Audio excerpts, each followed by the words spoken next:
আমি সকাল সকাল রান্না করতেছি।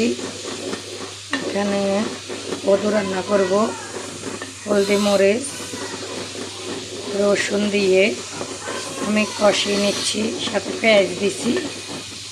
এটা আমার কষানো শেষ। এখন আমি এই যে কদুগুলো দিয়ে দিলাম। দেওয়ার পরে আমি একটু নেড়ে নেব। এই যে আমি নেড়ে নিলাম।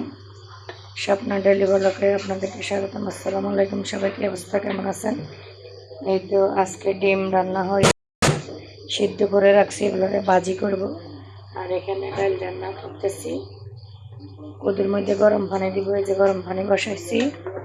গরম পানিটা দিলে কদুটা তাড়াতাড়ি গলে যাবে। কে কেমন রান্না করেন আমি তো জানি না। সবাই চ্যানেলটি সাবস্ক্রাইব করে দিবেন। চ্যানেলটা একদম নতুন, তাই সবার কাছে অনুরোধ করতেছি।